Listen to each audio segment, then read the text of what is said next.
Greetings, ladies and gentlemen, and welcome to another relaxing time with your boy, Chillip, the Flying Phillip.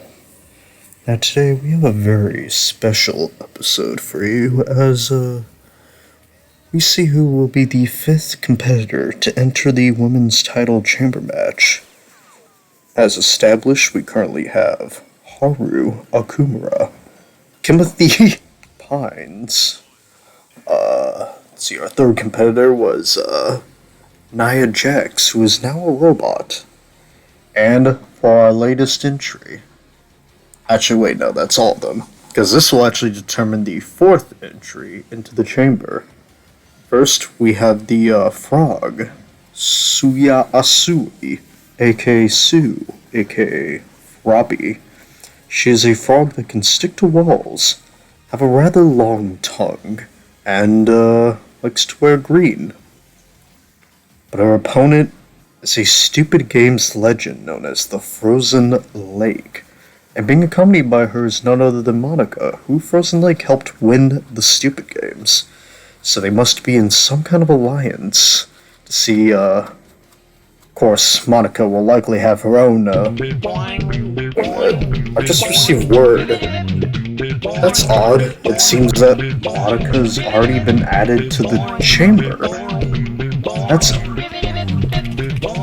Did she hack the system? How odd. Okay, I guess this is now qualified for the fifth slot in the time chamber.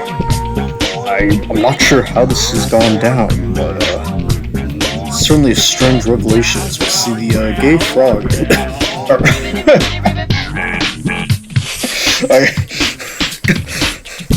It appears that former Chaos Champion Alex Jones has rubbed off on me as I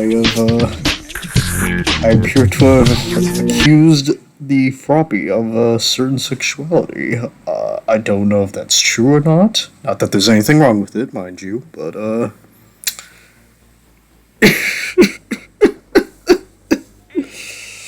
oh lord, I think being in Albuquerque too long has gotten to my brain as we see the Frozen Lake. Oh dear, it appears that I've caught a frog in my throat. Jeez, you nearly tackled your ally there, Frozen Lake, and nearly did it again. But yeah, it's sort of a shorter person, larger person duo we have here, which will be certainly interesting. I mean, who knows? They could even be tag champions if Philip's ever willing to make a women's tag team division. Now, of course, that never-ending tag tournament, another title team tournament he has in mind, though will be different from the current one. He says he'll announce it very soon, probably after these upcoming batches of episodes coming up here of AWS. But yes, here we have. Oh, jeez, I'm losing my voice. As we see here, the Frozen Lake has finally entered, and we will now see who is the Queen of the Water, the frog that resides in the water, or the water itself. There's a deep message here somewhere. A very deep message as we start off with quite the gut wrench into a German suplex here. And, yeah, just quite the move here between the...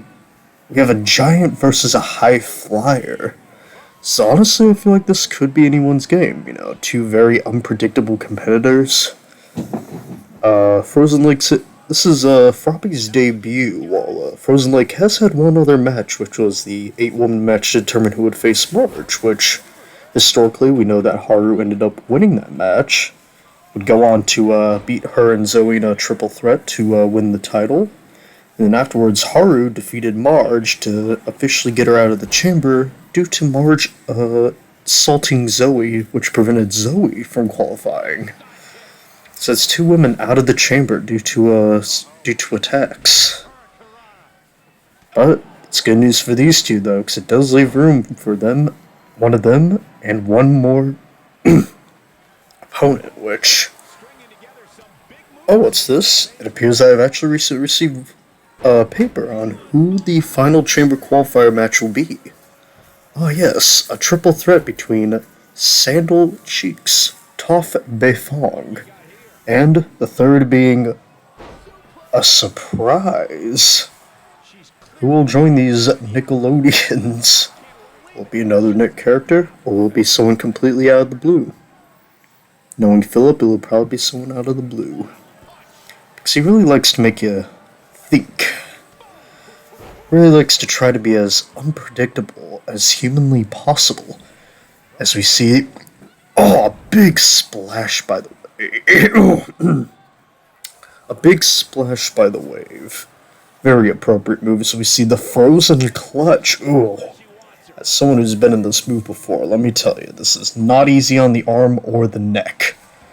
But Froppy's showing some resiliency, being able to fight through it, to outpower the giant.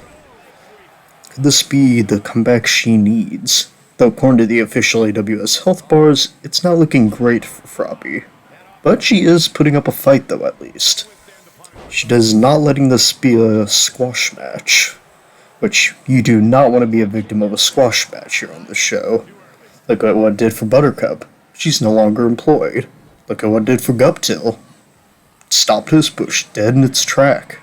Look at what it did to Ben 10. It literally killed him.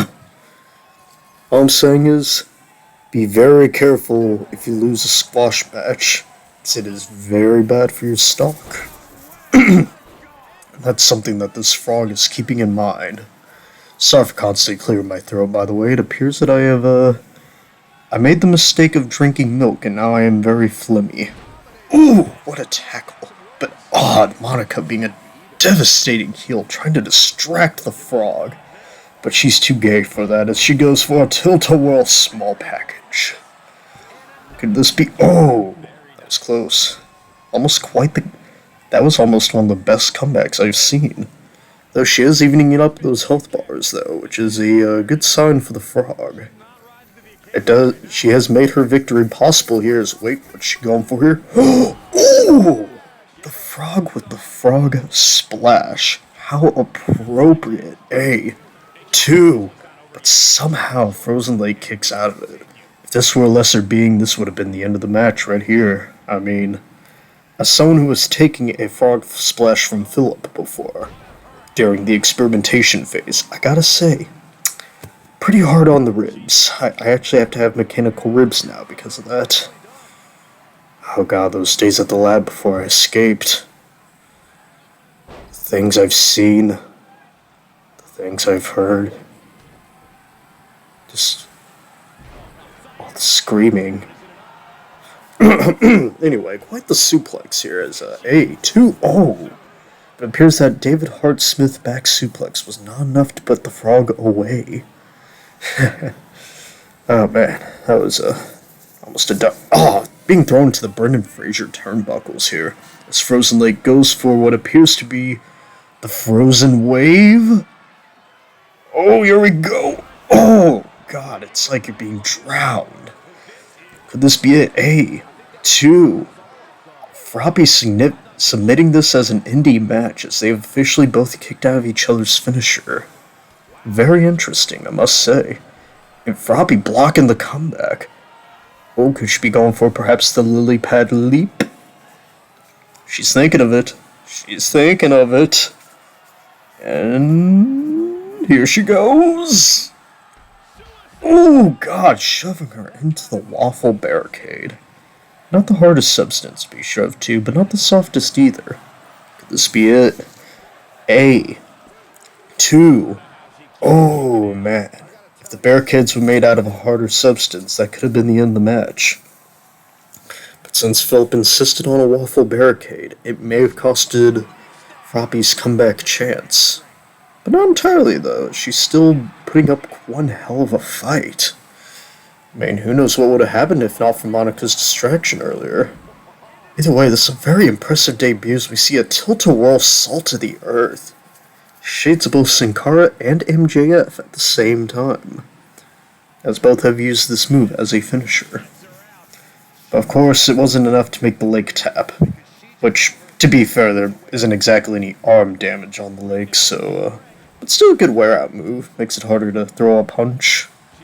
You know, like after an intense workout section, your arms get sore because of the muscle growth. It's kind of like that. Oh! She went for some kind of finisher, but the Frozen Lake reversed it. That could have finished off the lake if she didn't reverse that. So that was a very smart move on this water spirit's part here. As we see her get Sue up, kicks her on the no-nos and go for some kind of modified power bomb. The water bomb, A2 hydro bomb. There it is. As Frozen Lake gets the victory and the 5th slot in the chamber, joining her friend Monica. Will this be enough to tear apart their friendship, or will they be able to work something out in that chamber? Either way, this is quite interesting here. Though, of course, Sue definitely put up one hell of a fight. And honestly, Philip would be a fool not to hire her full time. My mistake on the wording. Do not take that out of context, Philip. I'm saying hire the frog. I mean, even if the frog's gay, there's nothing wrong with that. Plus, you gotta have her interact with Alex Jones, in my personal opinion. But anyway, we see the Frozen Lake celebrate her victory, and, next Unorganized, I should invite a guest. Maybe not the next Unorganized, but when I get to that final women's qualifier match, I think I should invite Super Zack Cucumber over. After all, you're at AWS Unorganized. We want you to be comfortable. We want you to relax. We want you to feel at home. So at home, in fact, that you'll never want to leave.